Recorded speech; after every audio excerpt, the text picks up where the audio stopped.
Welcome to my channel. I never imagined that a stupid bet could turn my whole life upside down. Honestly, if you had asked me even a week ago if I'd be standing in front of my bedroom mirror wearing heels, makeup and a frilly dress, I'd have laughed in your face. And yet, here I am. It all started with my roommate Mia.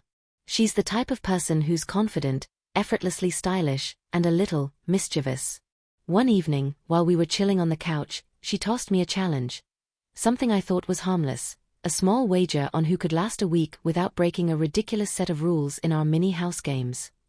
I barely paid attention. But then she smirked and added, "Loser has to do whatever the winner says for an entire week." At the time, I thought I was clever.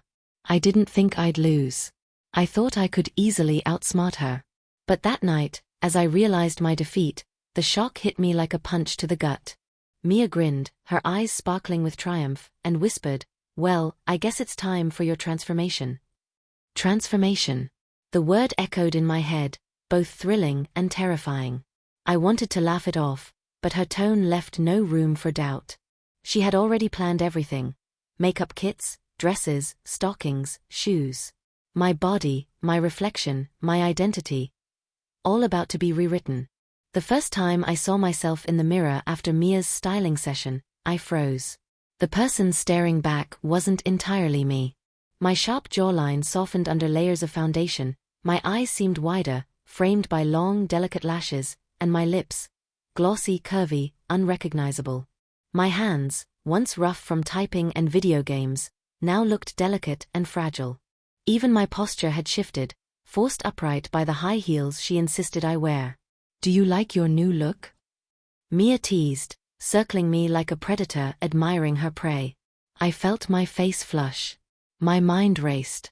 Fear, embarrassment, and a strange, unbidden curiosity collided inside me. Was this really me? Or someone else entirely? That night, as I lay in bed, I couldn't stop replaying the image of myself. Every glance, every curve, every unfamiliar detail haunted me.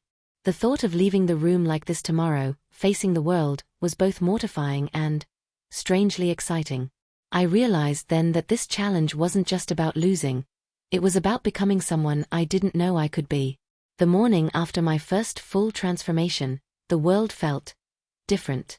Not just because of the heels that made every step a wobbly adventure, or the dress that clung to curves I hadn't noticed before, but because I wasn't just walking around in clothes, I was walking around as someone else. Someone fragile, polished, and undeniably exposed. Mia had set the rules clearly. For the week, I was her doll. Everything from clothing to makeup, hairstyle, and even how I spoke or moved was under her control. Breakfast was the first trial. As I sat at the table, the smell of coffee and toast filling the apartment, I realized how much attention even small gestures drew now. My movements felt amplified, every turn of the wrist, every glance, hypervisible. "Sit up straighter, darling," Mia instructed, adjusting my posture mid-bite. The words felt foreign, but the way my body reacted, they weren't foreign. My fingers tightened around the fork, my back stiffened, my legs crossed neatly under the table. It was humiliating and mesmerizing. I caught a glimpse of myself in the reflective surface of the toaster, and my stomach twisted. The reflection was still me, yet completely altered. Even leaving the apartment was a test. Walking down the street in heels and a short, frilly dress, I became aware of every stare, every whisper. Some people glanced curiously, others openly smirked. My heart pounded with embarrassment, but a strange thrill lingered beneath it. I felt alive in a way I never had before. Mia watched my reactions carefully, taking notes in that smug way only she could. "Relax," she said when my face flushed red at a passerby's comment. "You're beautiful. Own it." I wanted to argue, to pull back into my old self, but the words echoed in my mind long after she said them. Beautiful? Me? Home became a new battlefield. Simple tasks, sitting at my desk, making dinner, checking messages, felt like walking a tightrope. Every movement, every gesture, had to be precise, dainty, doll-like. The first time I tripped over my heels in the living room, Mia laughed. Not cruelly, but with that unmistakable Victoria sparkle. "Grace under pressure," she teased, helping me to my feet. I hated that I laughed with her, that I secretly enjoyed the attention. Phone calls and messages brought their own tension.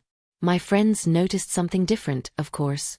Their texts alternated between concern and confusion. "You sound different. Everything okay?" they asked. I didn't know how to respond without revealing Mia's bet. I was trapped in a world where my own words could betray me. Then came the first real challenge, stepping out for groceries.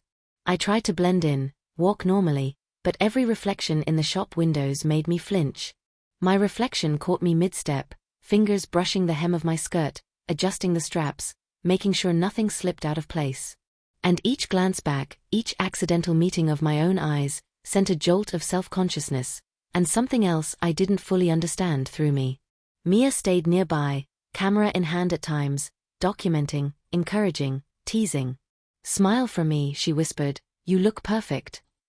Her words made me aware of how performative my life had become. Every action, every expression, had to be carefully measured. The thought of stepping outside without Mia's supervision was terrifying. I was not just transformed physically, I was being molded psychologically, emotionally. At home, the nights were the hardest. Alone in my room, I studied myself in the mirror, tracing the curves of my face with fingers I barely recognized. The makeup she applied was flawless. The dress hugged me like it had been made for me. And yet, underneath it all, a part of me resisted. I didn't know whether I wanted to scream, cry, or laugh. I was oscillating between fear, embarrassment, and a reluctant fascination. Even simple interactions with neighbors, friends, and casual passers-by became tests of character. Every comment felt loaded, every smile or stare dissected in my mind. Was I convincing? Did I look silly? Was this who I really was now? Through it all, Mia's presence was constant. A guide, a tormentor, a mirror of sorts. She encouraged me to move like a lady, speak softly, laugh delicately. I stumbled, I faltered, I tripped, but each mistake brought her delight, and an inexplicable sense of learning, of growth, of change. By the end of the week, the line between embarrassment and excitement blurred. I had learned how to sit, walk, and speak differently. I had learned how to manage every glance, every whisper, every moment of scrutiny. But more importantly, I had begun to see a new reflection. Not just of my altered body, but of a new confidence, a new awareness, a new curiosity I had never known existed inside me. And yet, I was only just beginning. It wasn't until Mia went out one afternoon that I truly felt the weight, and the freedom, of my new reality. Alone in my room, I locked the door and let the adrenaline of secrecy wash over me. For the first time, I could explore myself without her watchful eyes, without her teasing smirk reminding me that I was her doll. I started with the mirror. Standing in front of it, I traced the lines of my face, fingertips brushing the high cheekbones, the delicate curve of my jaw, the soft blush she had applied. I tilted my head, studying the way light bounced off my skin, the way mascara made my eyes seem larger, more expressive. Each reflection felt foreign and intimate all at once. "Is this really me?" I whispered to myself, my voice slightly higher than I was used to, tinged with hesitation and curiosity. Next came the clothes. Mia had left a pile on the bed, skirts, dresses, stockings, shoes. I hesitated at first, picking up a frilly, pastel dress. The fabric was soft, almost alive against my fingers. I slipped it over my shoulders, feeling it cling and sway with each movement. The reflection in the mirror caught me off guard. My shoulders were smaller, my posture more delicate, my legs longer and smoother than I had ever noticed. I almost laughed, almost cried. I look beautiful. Then, slowly, I started experimenting. I applied a bit of lip gloss, just a hint, and watched my reflection change. I tried a few poses, tilting my head, shifting weight from one leg to another. I felt powerful. Not in the way I had imagined power before. No, this was different. This was curiosity, ownership, control over a persona that was no longer just imposed on me, but something I could mold and play with. The voice was next. I whispered, practicing inflections, softness, laughter. I tried giggling, a high melodic sound, and then tried speaking normally. It felt alien at first, like wearing someone else's skin, but slowly, I started to feel the nuances of tone, of softness, of presence. Every small discovery sent tiny shivers of excitement through me. Even my movements began to change. I experimented with crossing my legs, with walking slowly, deliberately, with tilting my head while talking to myself in the mirror. I mimicked Mia's gestures, her delicate motions, but added my own flair, little nuances that made this doll persona feel mine. The thrill of this private exploration was intoxicating. I felt alive in ways I had never known. And then, curiosity pushed further. I tried heels again, even higher this time, teetering carefully, holding onto the edge of the dresser for balance. Each wobble was a lesson, each adjustment a small victory. I spun slowly, letting the skirt flare out, feeling the movement echoing through my body.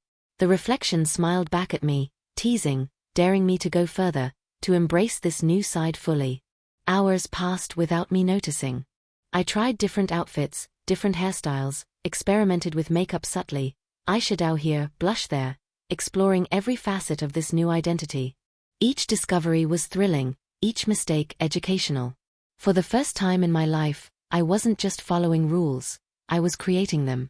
By nightfall, exhaustion and exhilaration collided. I sank onto the bed, staring at my reflection one last time before Mia returned.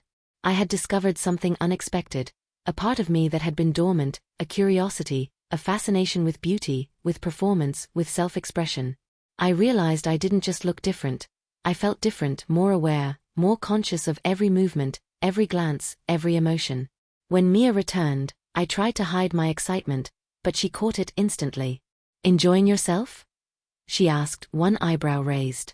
I blushed, but couldn't deny it. There was a thrill, a secret intimacy, in this exploration that terrified and delighted me simultaneously. This was the turning point. The bet had started as a game, a challenge, a humiliation. But now, in the privacy of my own room, it had become something else. A journey of discovery. A dance between embarrassment and empowerment. A new world of sensations, emotions, and self-expression that I never knew existed, waiting for me to embrace it fully. The days following my private experiments became a new kind of challenge. No longer was I merely playing the role Mia assigned me, I was beginning to inhabit it, to test the limits of who I could be, both in private and in public. Each outing, each interaction, felt like stepping into a different world, a world where the eyes of others judged me, teased me, admired me, or all three at once. The first real test came when Mia dared me to go to the mall alone. My heart hammered as I crossed the threshold, heels clicking against the polished tiles. Every glance from strangers, every whisper from behind clothing racks, made me hyper-aware of myself. But instead of shrinking back, I tried something new. I held my head high, shoulders straight, chest slightly forward. I allowed myself to move like the doll Mia had crafted, and slowly, the fear began to dissolve into something more exhilarating. In the cafe, I ordered a coffee, balancing a delicate handbag in one hand, a small tray in the other. The barista smiled politely, seemingly unaware of the whirlwind of nerves and excitement inside me. And then, the moment I didn't expect, another customer, a young woman, glanced at me, her eyes widening, and whispered, "You look amazing." My chest swelled. For the first time, a stranger's admiration felt real, validating, empowering. Home was no longer just a place of rules, it became a place of strategy. I began to negotiate with Mia, subtly suggesting styles, experimenting with her suggestions while adding touches of my own. She noticed, of course, but instead of scolding, she seemed intrigued.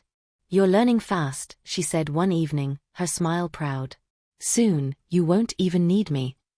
That small compliment sent a ripple of warmth through me, proof that this persona, this doll identity, was becoming authentically mine. The real climax, though, wasn't in admiration or compliments.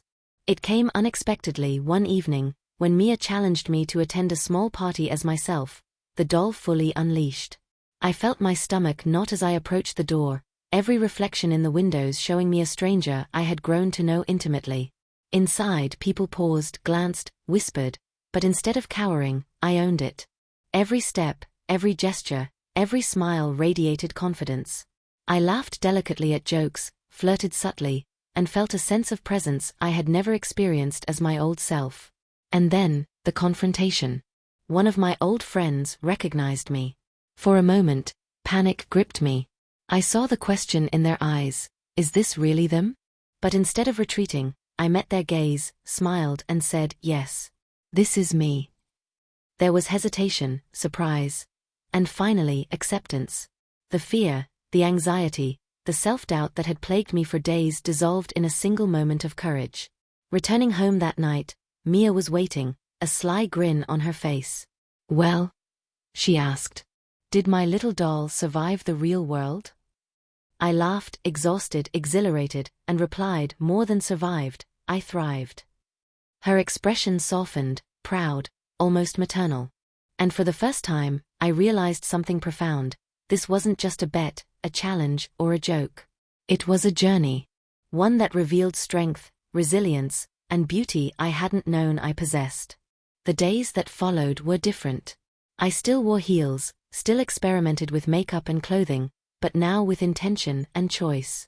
I understood the power in presence, in expression, in stepping fully into a persona that made me feel both visible and alive. The fear had not disappeared entirely, but it had transformed into excitement, into possibility. In the quiet moments, I'd look in the mirror, tracing the contours of my face, the curve of my body, the delicate hands and polished nails. This is me, I'd whisper. Not Mia's doll. Not someone else's idea of beauty. Mine. And in that moment, the reflection smiled back. Not a stranger, not a character forced upon me, but me. By the end of the week, the bet had technically ended. I could return to my old life if I wanted. But I didn't. Why would I? The journey had shown me more than I ever imagined. Courage, curiosity, self-expression, and the thrilling power of embracing change. The doll Mia had created had become my true self, more confident, more aware, more alive than ever before.